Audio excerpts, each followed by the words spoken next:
Rev it up and welcome to Cars Yeah, show number 2464. Be prepared to be inspired. This is Cars Yeah, where you'll enjoy interviews with inspiring automotive enthusiasts. Mark Green is here to provide you with a fuel injection of automotive inspiration. So get in, sit down, buckle up, and get ready for a wild ride here on Cars Yeah.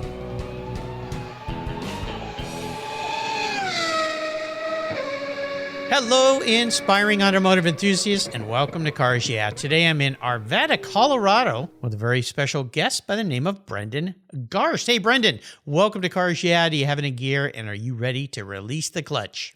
Hey, Mark, thank you so much for having me. It's great to be here, and you know it. I am ready to put it in gear and drive the clutch. Let's do this. Or lay some rubber down, as they say. There we go. Now, before we start, I always ask this question. What's one little thing that people don't know about you, Brendan? Yeah, so for a car podcast, this one's fun. One thing a lot of people don't know about me who know me today is that I was actually not very interested in cars growing up. During high school, I didn't start driving cars until 17 or 18, so I got my permit late. I thought my bike was adequate. Kind of thought that cars were a big waste of money, so I was not a very fun high schooler. Well, hopefully we've changed you by now. Otherwise, maybe our call's going to be really short.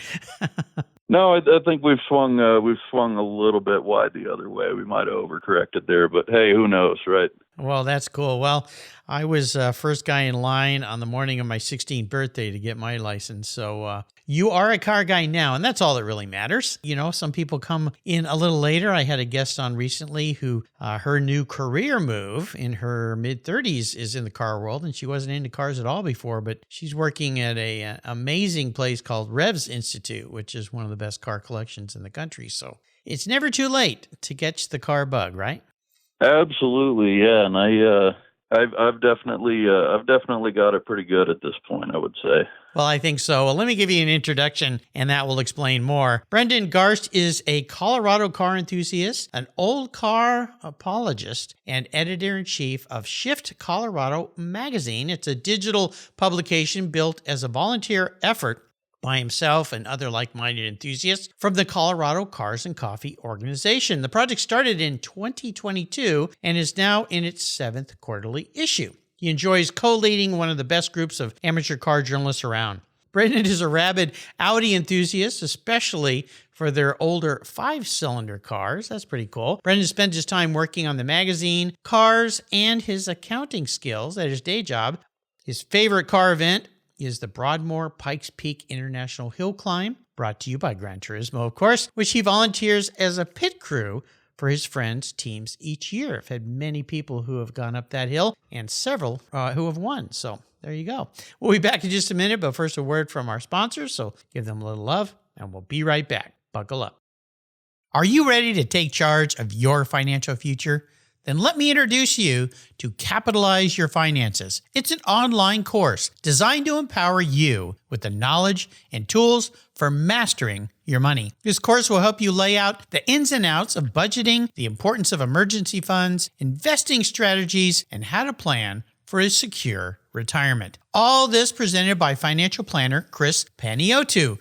Chris has developed this course to help you effectively navigate your world of finance with confidence. Stop stressing about money and start taking control. Enroll in Capitalize Your Finance online course today and pave your way to financial success. To learn more, go to capitalizepodcast.com/courses, or better yet, go to the Cars Yeah website, show notes page for today's show, and click on the link under Capitalize Your Finances. You'll be glad you did. Do it today. For several years now, you've heard me talk about Linkage Magazine. I've been a subscriber since the start. Their talented and creative team brings you a spectacular publication and website that shares the automotive passion from a worldwide perspective. Linkage is about driving, restoring, collecting, and first-hand experience at collector car auctions and more. They bring you real-world values plus rational, experienced opinions on the current markets. They cover the automotive world and the people who share our passions. And Linkage Magazine has grown, mailing you 6 issues annually. Join me on this journey with Linkage. They're geared for the automotive life. You can subscribe at linkagemag.com. Hey, guess what? Some of you regular listeners will remember back in 2019, I created 10, 11 shows called Cars Yeah TV, where I went to some fabulous locations of past Cars Yeah guests, and we did a TV show about it. Well, they're up on the Cars Yeah YouTube channel. So go check it out at YouTube. Just type in Cars Yeah, and the shows will be there for you to enjoy. I hope you have fun watching.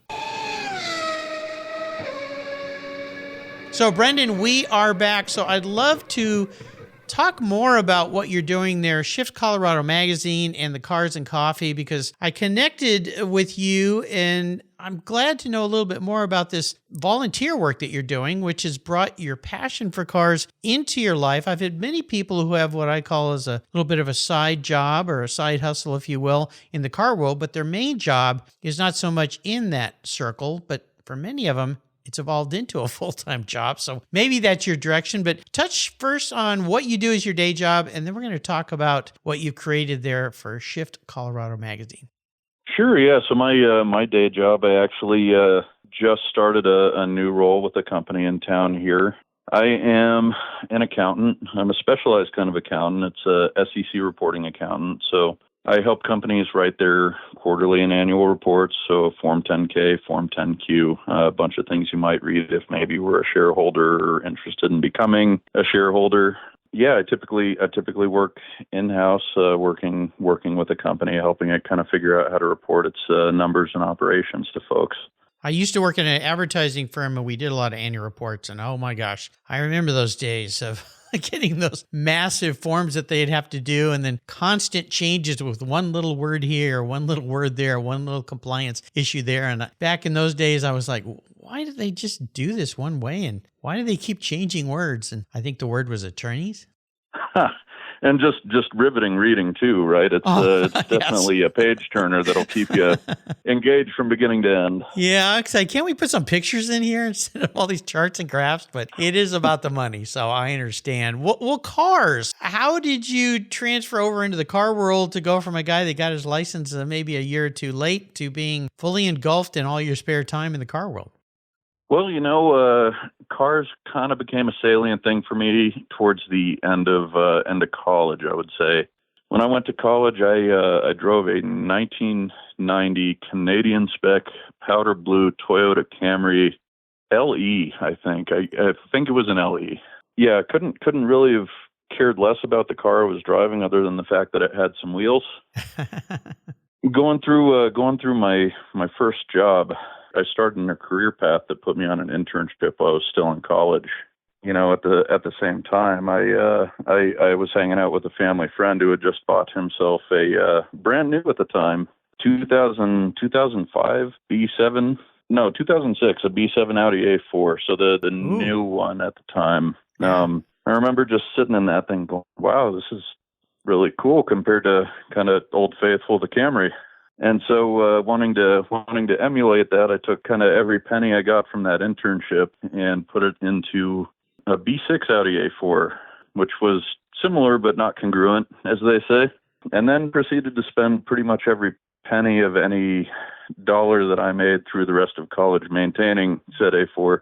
And then, something about that experience made it stick. I don't know what it was, but, when I graduated college, day after I graduated college, I went out and I bought my first vintage car. I went out and bought an old 1987 Audi Coupe GT, which I still have to this day. Oh wow!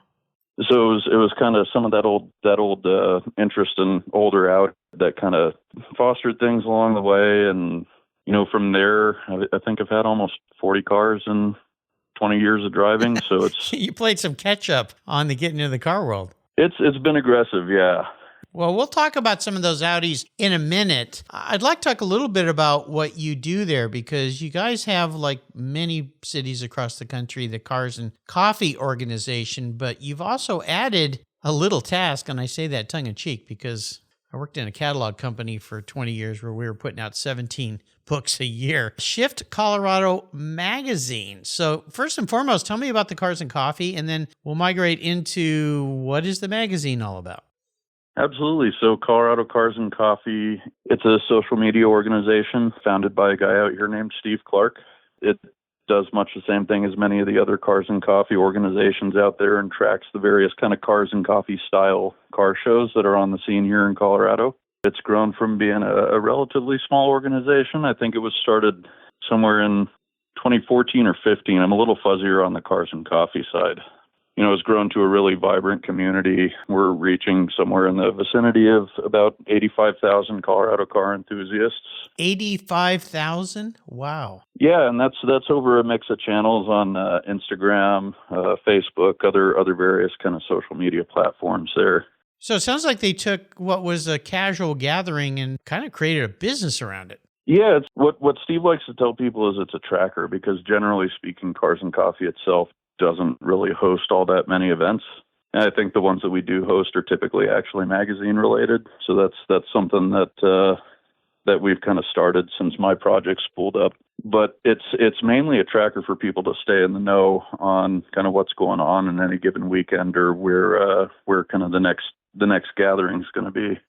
Well, that's cool. And I see on your website, you've got a Facebook page. You've also got a YouTube page. But something caught my eye up in the corner, scholarship. What's that about? Yeah, so that's our scholarship program. So that's the CSM Timothy Bolliard Scholarship. It's named after someone that we had on staff at Shift Colorado. His name was Preston Bolliard. His father served overseas.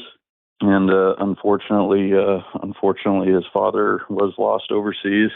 So we worked with him to found a scholarship in his name, where we're going to award 2 scholarships of a nominal dollar amount each year for people to pursue something in the automotive trades. A nice way to remember him. Was he a car guy or? Kind of both. I mean, more Preston, his son, who was a photographer for us for many issues. And I know that his dad also had kind of an interest in vehicles. I don't know if it was quite as big as Preston's himself, but it's just a way to honor his father and the sacrifice he made. That's nice. Awesome. Let's get into the magazine. So what was the impetus to start a magazine? Because magazines are a lot of work.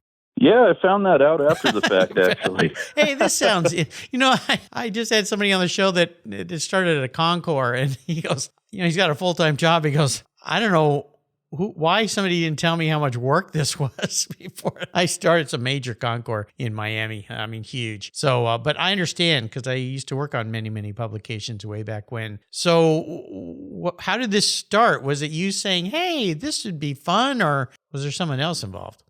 Sure. So actually, I'm going to say the idea that sent us in motion is an idea that came from Cars and Coffee's founder, Steve. Steve, okay. And he was going through kind of his daily routine, and something struck him at some point, like, hey, why don't we have a magazine? Mm-hmm. Which is an interesting thought to have.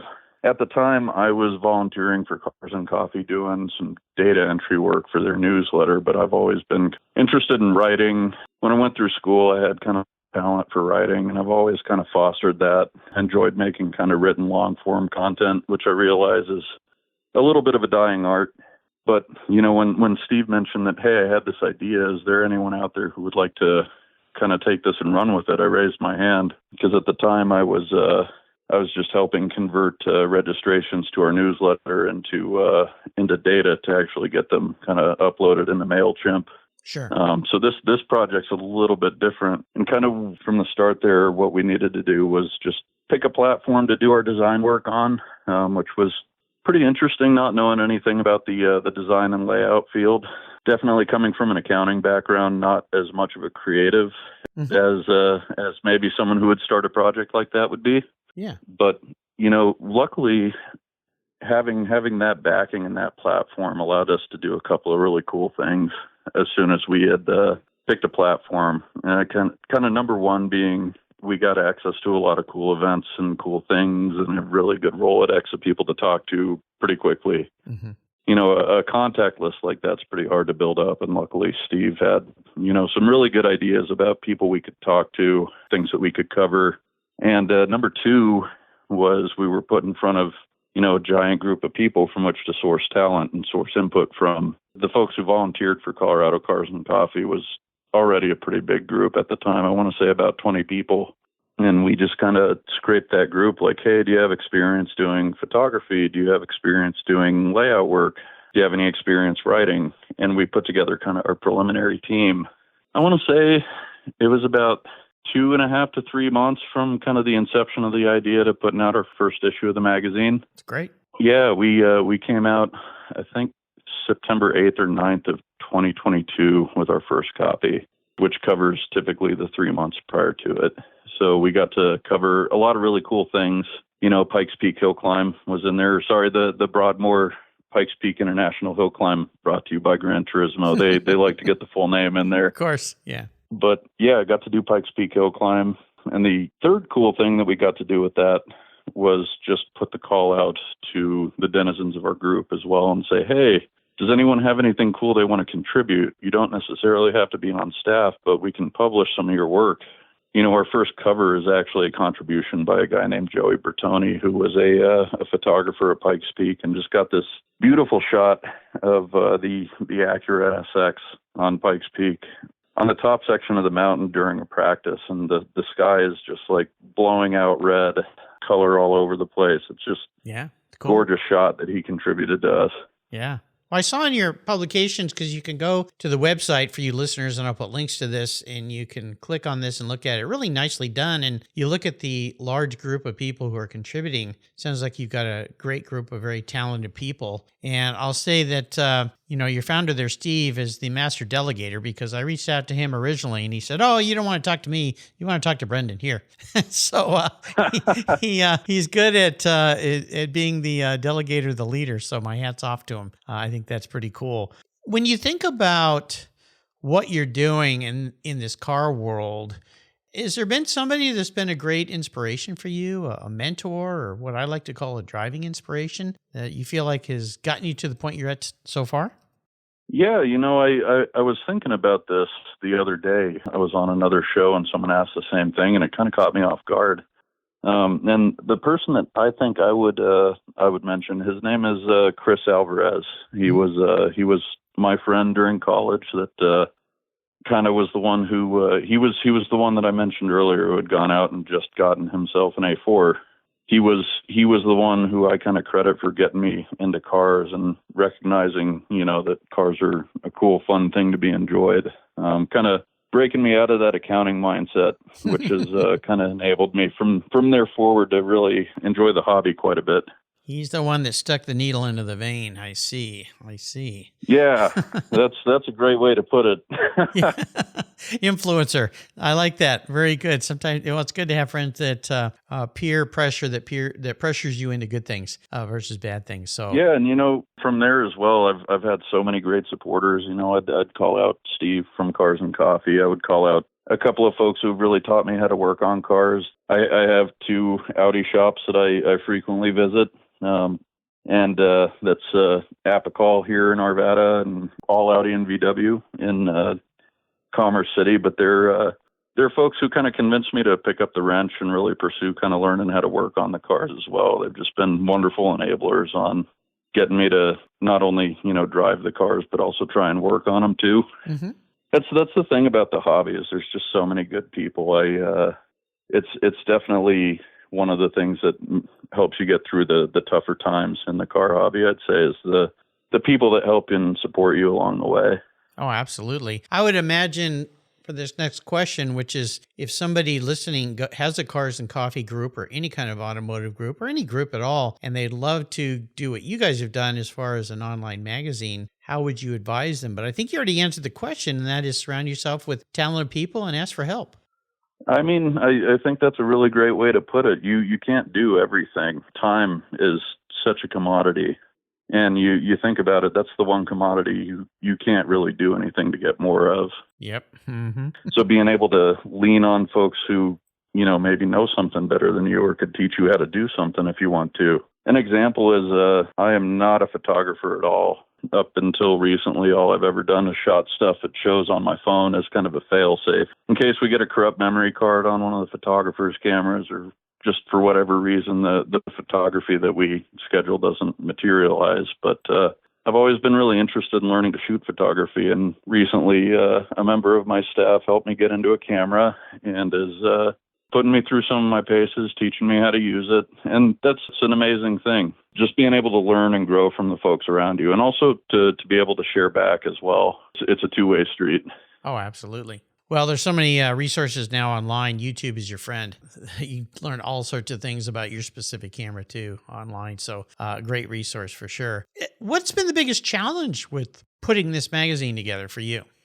I would say the greatest challenge for me is getting into kind of a creative mindset. It's real easy to do kind of some of the things that come well to me, like writing.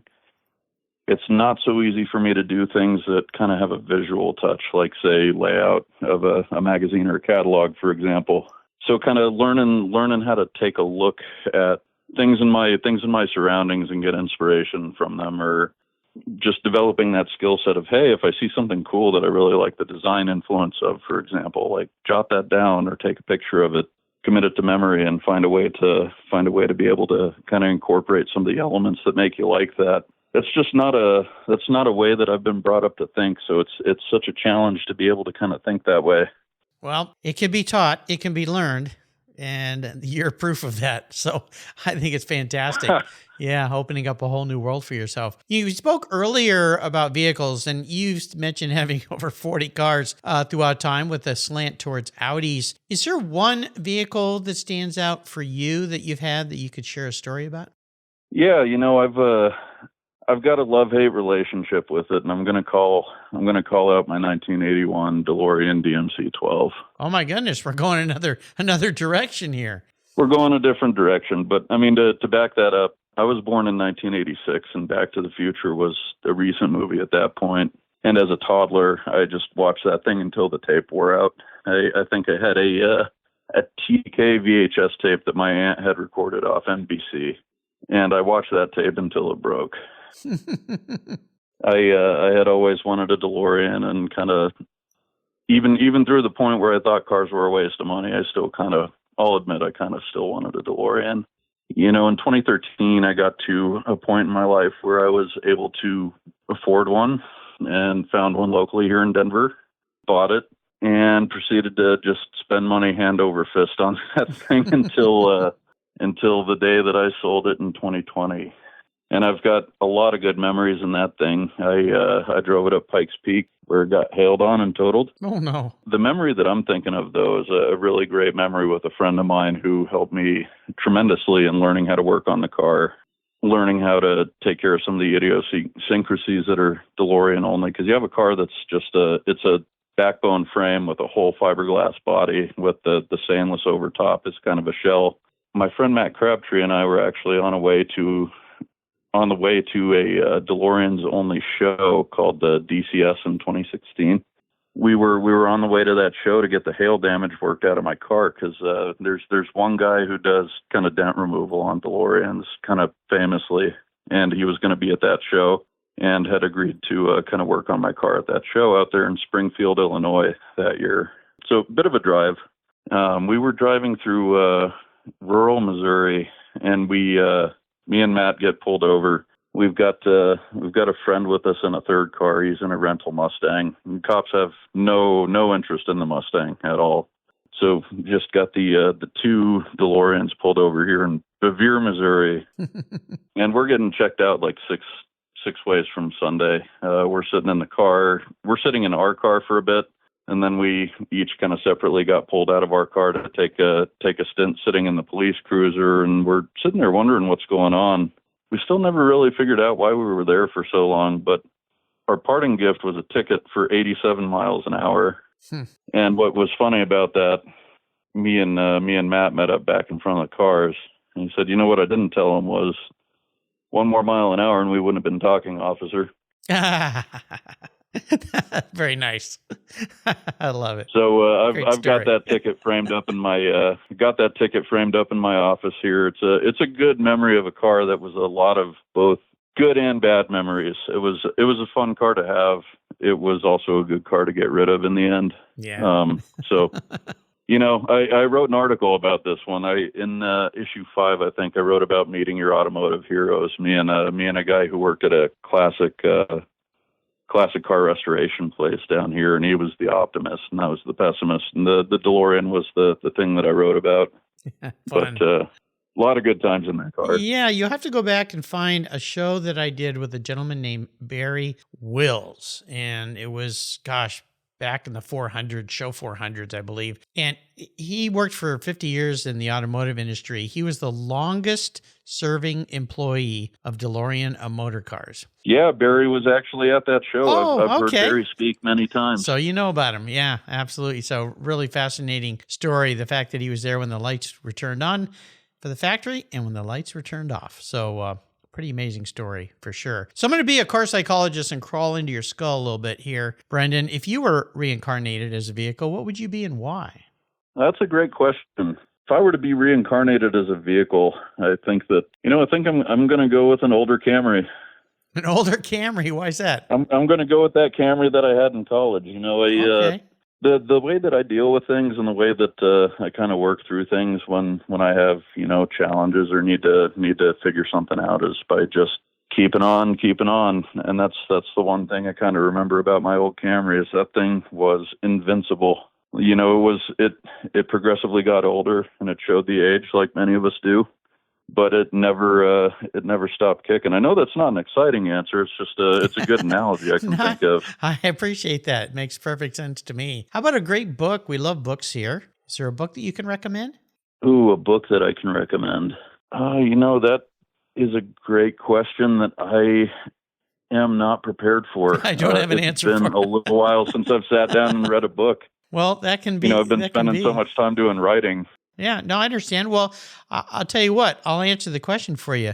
Instead of a book, I'd love that. How about a magazine called Shift Colorado Magazine? Oh, that's a good one, but it's one that's always improving, and that's one that we're always putting effort into trying to make better for everyone who reads us. Yeah, boy, I missed that one. That was a great tee-up. Well, I wanted to give you a good plug. See, I'm ever the marketer, always thinking about that. So that's my background. Yeah. So let's go on the ultimate drive before I let you go today. I'm going to park any car in the world in your driveway. Don't worry about the cost. You can take it for a drive, and you can take anybody with you, including somebody from the past that's no longer with us. So what does the ultimate drive look like? The ultimate drive, any car in the world or any people in the world, I would love to go for a drive sometime with my entire staff from the magazine, and I say this, that I would love to actually drive one of my own cars that I currently have. It's unfortunately down with a need to get some work done, but I have a 1991 Nissan Skyline that I just adore. But ultimate drive would be going out for a drive on some of our mountain roads in Colorado with my whole staff, with all of their car projects working flawlessly. I mean, let's throw that in there. No one's got a single car issue. Everything works. Nothing breaks down during the drive. And just being able to go out and kind of enjoy some of the incredible driving roads we have in our state with kind of everyone from the staff, which, anytime you even get like 2 or 3 of us together, we have an amazing time together. But schedules being what they are and our staff always growing, we've never really been able to have our whole staff in one place. So that to me would be kind of the ultimate drive. I know that's maybe a little bit of a punt there, but I really truly feel that way. Well, I see we got, aside from the German Audi vibe, a bit of a JDM vibe going on with you. So a lot of mentions of Japanese cars today. So I like it. A little bit. I grew up in the Gran Turismo generation. Like every other car in that game was a Skyline. So I felt kind of obligated to. I got it. Understood. Lots of JDM fans here at Cars Yeah. So before I let you go today, Brendan, could you leave us with some parting words of wisdom or inspiration? Yeah, I mean, parting words of inspiration. I would just tell anyone, kind of like you mentioned earlier, in a situation where you're thinking about going out and doing a car project, I would tell that person to go out and just do it. Even if you don't necessarily have the skill set that you think you need right off the bat, you only get something done by doing it. And you can spend so much time planning. You can spend time trying to think about things, but it's easy to get stuck in your own head. and spend time, ideating on something instead of going out and figuring out what it takes to put the rubber to the road and make something happen. Shift Colorado is definitely kind of a product of that thought process or mantra. None of us had written a magazine when we first started. Now we're 6 issues in, over 1,000 pages, if my math's right. Congratulations. Well, your math better be right. Aren't you an accountant? Oh, yeah. I mean, you're supposed to be good with other people's numbers. Your numbers can be a little bit Yours flexible. can be a little flexible. Okay. Right. All right. I love it. So basically what Nike says, just do it. Just do it. Yeah. How could people learn more about Shift Colorado Magazine? Sure. Well, Shift Colorado Magazine has its own social media accounts. You can find us on Facebook at Shift Colorado as a page or Shift Colorado Magazine as a group. We're on Instagram at Shift Colorado Magazine. We are also on LinkedIn at Shift Colorado Magazine, and you can also see us or you can find out any of the above from us on the Colorado Cars and Coffee stuff as well. And our issues are kept on our website, which is www.shiftcoloradomagazine.com. We have 6 issues posted, currently working on our 7th, which is going to come out on March 8th.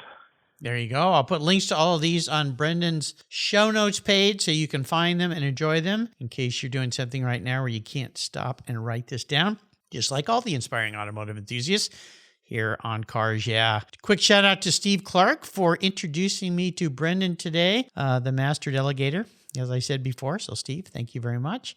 You were right. Brendan's been great. Brendan, I want to thank you for being so generous with your time and sharing your story. Very inspirational, this shift you've made. I love it. Until you and I talk again, I'll see you down the road. Awesome. Thank you. You're welcome.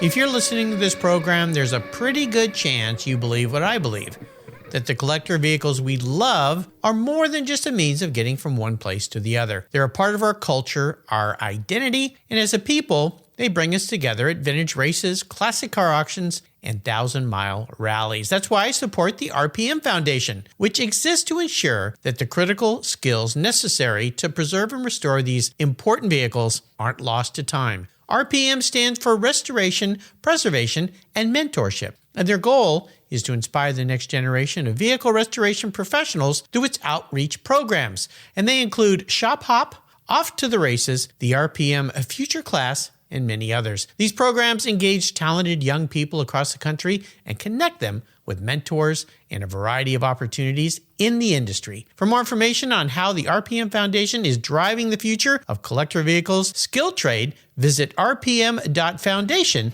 today. Thank you so much for joining us on today's ride here at Cars Yeah.